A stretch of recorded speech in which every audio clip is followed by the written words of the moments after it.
ना, वरना बहुत लंबी हो जाती है। देखिए अब अलाउंस किस तरीके से डलेगा ये चेक कर लें।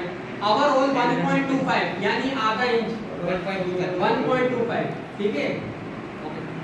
आवर होल 1.25 आपको लेना है सबके ऊपर। फिर मैं पीस पे जाऊंगा। देखिए अलाउंस कहां से डलेगा, पीस सी 8 डिफाइन सी ये ले लिया मैंने। यहाँ क्लिक करना है पूरा और यहाँ तक ये सब पे मैंने 1.25 ये दिया 27 आधा इंच 25 27 पे कोई फर्क नहीं होता। 25 लेना चाहे आधा इंच लेना सब पे आ गया ठीक है। पहली चीज। फिर अब आते हैं हेम के पास कि हेम कहाँ का बनाना है हमने। तो स्टैंडर्ड फॉलो कर रहा हूँ इस पर। अब आपकी रिक्वायरमेंट 3 cm का हेम ले रहा है कोई, आपका बायर की रिक्वायरमेंट 3 cm हेम चाहिए या उससे बड़ा हेम चाहिए, तो आप उसके मुताबिक आप रखेंगे। मैं हेम के ऊपर इन दोनों हेम को मेरा 2 सेंटी का अगर हेम है तो मैं 2.5 cm यहाँ पे सर बैक पॉकेट भी ले लो। क्या चीज, हाँ सॉरी कहाँ देखें, हेम के ऊपर मैं ले रहा हूँ तकरीबन 2.5 cm का 1 इंच का पूरा ये दोनों बॉटम। इसके बाद बैक पॉकेट, इसके अलावा ठीक है। ये 3 जगह पे हमारे हेम बनेंगे जहाँ से हमारी इंटर होते हैं हाथ, 2 बैक पॉकेट फ्रंट हो गया ये सारी जगह। तो इस पर मैं 1 इंच तकरीबन 2.5 ले लें ठीक है। ये 3 जगह पर हो गए। अब इसके बाद आपने ये 2 चीजें हो गई। अब इसके बाद ये राउंड यहाँ से मैं अलाउंस खत्म कर रहा हूँ। और देखिए यहाँ की मेजरमेंट नहीं है। अगर आप यहाँ पे अगर सपोज करें भूल गए या रखना करके, तो यहाँ पर आप चाहें तो 1 cm का अलाउंस दे दें या यहाँ से खत्म कर दें। क्योंकि यहाँ की मेजर जरूरत भी नहीं है क्योंकि ओवरलैप होता है तो जरूरत नहीं। और क्या जरूरत नहीं होती। वैसे इन दोनों को हमने देखें इसी से ही ऑटोमेटिक बैलेंस कर रहा है। कहीं आप कैलकुलेटर चला के माइनस प्लस करने बैठ जाए, ऐसा नहीं कीजिएगा। वो देखो खुद कर रहा है। आप यहाँ आए, अब इसको खत्म करना है। फिर मैंने इन दोनों लाइंस को सिलेक्ट किया, पीस सीम डिफाइन सीम, इसे लिया इसे लिया, इन दोनों जगह से मुझे खत्म सही है। और माउथ के ऊपर देखें उसी ने माउथ ले गया था, माउथ ये फ्रंट पॉकेट पे जहाँ से हम वहाँ पे 1 cm का अलाउंस रखते हैं। तो ये मैंने 1.25 हाँ मैंने वो अपर और ऊपर ही रखवा दिया था। इसको हाँ आपके पास लिख ले माउथ के ऊपर। माउथ कहाँ का, फ्रंट का ये, और ये जो हमारे पास लाइनिंग का है इसको आप 1 सेंटी कर लेना सही है। ये होने के बाद अब क्या रह गया, फ्लैट और डी फ्लैट। इन दोनों के ऊपर 4 cm यानी यहाँ से टॉप से, क्योंकि ये बेल्ट के अंदर जाएगा वहाँ से काटेगा पीटेगा तो यहाँ थोड़ा हमें ज़्यादा चाहिए। सर बेल्ट पे भी क्या बेल्ट पे भी देना ना अलाउंस। हाँ ये हो गया सही। फ्लाई डी फ्लाई कंप्लीट और बेड, क्योंकि ये अंदर में जाएगा हमें यहाँ पे ज़्यादा चाहिए तो आप 10 cm रख लें यहाँ से। ये हो गया ये ठीक है।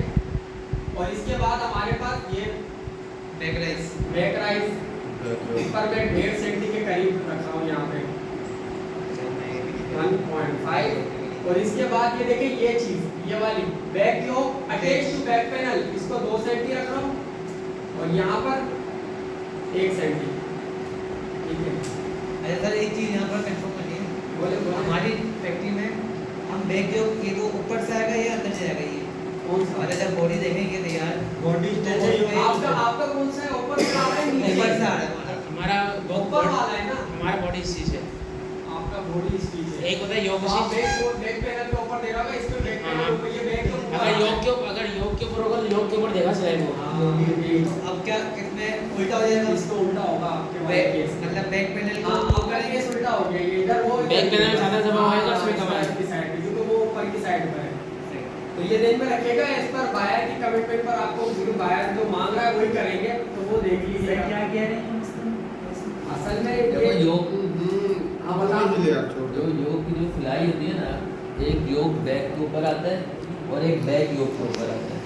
ऊपर होता है कि बाहर बैक योग के मांगना है या योग बैक के ऊपर। ज्यादातर योग सर योग इसी से ऊपर की साइड एक्सपोर्ट किया पेंट है तो उसमें योग बैक इसी में आपने 10 सेंटीमीटर दे दिया, ठीक है। अब हम मिरर लेंगे तो फिर नीचे भी 10 सेंटीमीटर, तो हम एक साइड हम 3 सेंटीमीटर देते हैं, एक साइड से हम 10, क्योंकि एक हमारा बटन नेक पे जाके लगेगा और वो काट खींच लेगा, लेता वो है। काट लेता है। कट हो जाता है ना, उसका तो मसला थोड़ी ऑर्डर है। में जाएगा उसको वैसी ऊपर कैंचियां चलानी है उसमें, तो वो खुद ही अपने हिसाब से बैलेंस करता हुआ बॉडी पे लगाता हुआ जाता ये है। बड़ा- जो एक्सेस ज्यादा मिलता है वो काटता है इसको। ये बड़ा चल जाता है, छोटा भी हम चलता कर है। सकते हैं, हम एक साइड पे 10 दे दें, एक साइड पे 5 हाँ, दे कोई दें। इशू नहीं, 5-5 ले ले, हाँ। एक्सिस रखने के लिए सेफ साइड है, एक साइड 10 दे दिया ऑटोमेटिकली दूसरी साइड लेकिन सर जितना वजन करना शुरू पड़ गया है इसमें मार्कर बनाते हुए किलो होने के बाद लास्ट है क्या, देखिए ये टेम्पलेट जो है हमारे पास, ये साइड, इस साइड पे भी देखिए क्योंकि वो साइड से बिठाएगा, साइड से आधा इंच पोजीशन बिठाएगा, तो वही जो आपने पैनल पे ले रहे हैं, अगर वो आप ज्यादा ले रहे हैं तो यहाँ पे कितना उसके मुताबिक, तो मैंने कितना लिया था पूरी पे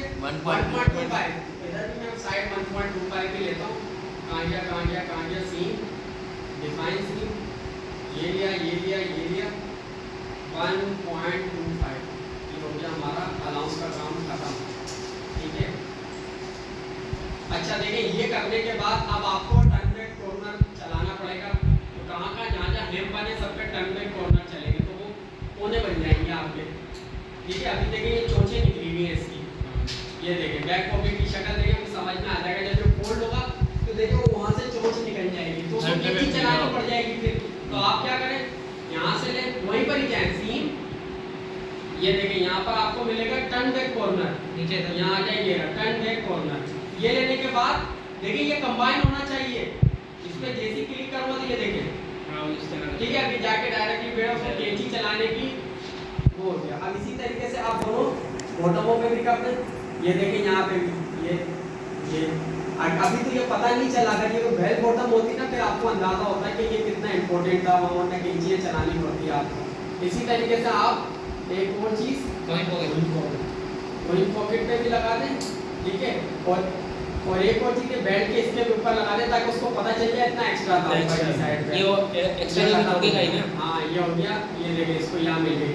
अच्छा देखिए यहाँ नोच भी होती है, यहाँ हाँ। नोच चाहिए, कट चाहिए, यहाँ कट पे चाहिए। कट आए नहीं मेरे पास, तो वही देखिए वहाँ पे चेक लगाना रह गया था जिसकी वजह से कट आए। कंसाई वाला इस कट को बढ़ाते हुए सेंटर में आता है ना। हाँ ये चीज़ कट से कट बिठाएगा तो वो उसको पता चल जाएगा कि इतना एक्स्ट्रा मुझे दिया है, तो ऑटोमेटिक अपने हिसाब से बैलेंस कर लेगा। पीस में अब आप देखिए वही पीस है, सीम सीम में आए, इधर देखिए इसी में आ जाए टर्न बैक कॉर्नर, यहाँ देखिए ये नन करा हुआ है इसको, आप एक्सटेंशन पे चेक लगाएं और यहाँ पे देखिए बहुत, अब देखिए इस पर मैं जैसे क्लिक करूँ वो आ जाएंगे नोच, ये आ गए देखिए दोनों साइड पे, ये रहे। इसी तरीके से आप इस पे भी करते हैं, जैसे इस पे भी करते हैं, और कोइन पॉकेट कोई पॉकेट चलो खैर है, सही। कोई नहीं, हो गया। अब आप इसको सेव करवाएं। अच्छा देखिए मार्कर बनाने से पहले के 3 इम्पोर्टेंट काम, मार्कर पे एरर आएगा अगर आपने इसमें से एक चीज़ भी मिस की। अब यहाँ तक तो जो करना था आपने कर लिया, कहीं अनाउंस भूल भी गए तो मार्कर पे मिलेगा, वो गलती है लेकिन मार्कर पे वो आपको मिलेगा। अब जो काम हम करेंगे 3 इम्पोर्टेंट काम, जैसे पीडीएफ पे जब हम पैटर्न बनाने से पहले का काम क्या करते हैं, स्टोरेज एरिया बनाया, रूल टेबल बनाया, और रूल टेबल यहाँ आके पाथ को लिंक किया। ये हम अब मार्कर बनाने के 3 इम्पोर्टेंट काम, पहला चीज जो रूल टेबल आपने वहाँ बनाया तो उसको असाइन करना है इसके ऊपर, वरना वो वहाँ पे आपको पूछता रहेगा कि कौन सा पीस मीडियम चाहिए स्मॉल चाहिए, वो तो आपने बताया ही नहीं, क्योंकि वो जो रूल टेबल बना असाइन ही नहीं किया। यहाँ पे जो आप पूछे तो डब्बे पे याद है असाइन किया था, वो चीज़ अब तो इतने सारे पैटर्न बन गए थे कि अलग अलग, अब डब्बा एक थोड़ी है, तो सब पे कैसे करेंगे। आप इसी ग्रेड में आए, असाइन रूल टेबल में आ जाए, right click select all, right click okay जैसे करेंगे वो पूछेगा। ये देखिए भाई ASD का कोई आ रहा है, अब ASD क्या वहाँ से फिर इसको सेटिंग करना पड़ेगी। मैंने पाथ भी समझे, इन्होंने सेटिंग नहीं की पाथ में। ये देखिए ASD भाई साहब, ये ASD में जा रहा था कब, ये अप्लाई सेव, फिर एक दफ़ा चेक करते हैं कहाँ जा रहा है। अब आते हैं grade, assign rule table, right click select और राइट क्लिक ओके। अब आया देखिए ये, इसको मैंने देखिए यहाँ नीचे देखिएगा, बात बताता कि ये देखिए आ गया स्मॉल मीडियम लार्ज, मैंने 3 ही बनाए थे तो ये आ गए। ये होने के बाद आप थोड़ा इसको पीछे करें, ठीक है। अब यहाँ राइट क्लिक किया, ये तो मैंने कर दिया असाइन, फिर इसके बाद आपने 1 का रूल लगाना है, सही है। ये ग्रेडिंग का भी काम हो गया, वो समझे जब आप ग्रेडिंग करेंगे तो ये इंपॉर्टेंट है। 1 का रूल लगाने के लिए आप देखिए एक दफ़ा बाउंड्री पे जाके चेक कर लीजिएगा, ऑल पॉइंट्स पे चेक नहीं हो, बाउंड्री का मतलब क्या, कोने, वरना सबको पकड़ लेगा, वो सारे पॉइंट्स पकड़ लेगा। तो आपने बाउंड्री पे चेक लगा के फिर पॉइंट्स पर आना है। यहाँ क्लिक किया, यहाँ सारे सिलेक्ट कर लिया आपने, तो यहाँ पर आपने 1 लिख के एंटर कर दिया। तो ये जो हमारे पास ट्रायंगल था वो बन गई। कंट्रोल जे करके आप चेक करेंगे तो आपको बता देगा कि ये 1 का रूल लेके लग गया। ये देखिए सब पे सही है। ये हो गया। ये ग्रेडिंग से पहले का भी काम है, ये करना लाजमी। ग्रेडिंग से पहले के लिए काम है, लेकिन मार्कर के लिए तो असाइन करना तक था। ग्रेडिंग करने से पहले ये 1 का रूल लगाना लाजमी है, ठीक है। ये होने के बाद आपने क्या करना है, यहाँ का काम मुकम्मल। Right click select all, right click okay, सही है। ये सारे आपके फोल्डर में चले गए जो आपने इसको। अब यहाँ आके रिफ्रेश करते हैं, देखिए प्रेजेंटेशन चेक कर लें। एक दफ़ा इन सबको डिलीट कर रहा हूँ। ये एक दफ़ा और सेव करवा लेता हूँ। ये था ना, यहाँ गए right click select all, right click okay, ये आ गए। प्रेजेंटेशन चेक कर ले भाई, अपने नाम के 3 वर्ड। ये देखेंगे मोस्ट इम्पोर्टेंट है, देखेंगे पहला ये FT, FFC, CP का टेम्पलेट, CP। ऊपर देखें BY के यानी बैक योग, PPT का टेम्पलेट, बैक पॉकेट, BK1 यानी बैक ही हमारा, ठीक है। ऊपर देखें BK का वो टेम्पलेट आ गया। सिर्फ इतने ही पार्ट्स आपके भी उसमें होने चाहिए, और अगर होगा तो FT की बेस पड़ी हुई होगी या BK की बॉक्स नाम रखा था या तो उसके अंदर ही आपके वो होंगे बस।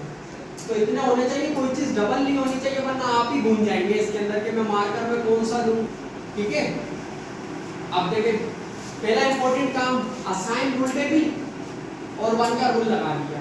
इंपॉर्टेंट है ये काम, अगर वो नहीं क्या होगा एरर आएगा आगे। जैसे देखिए मैं आगे भी करूँगा, पता चल जाएगा। अब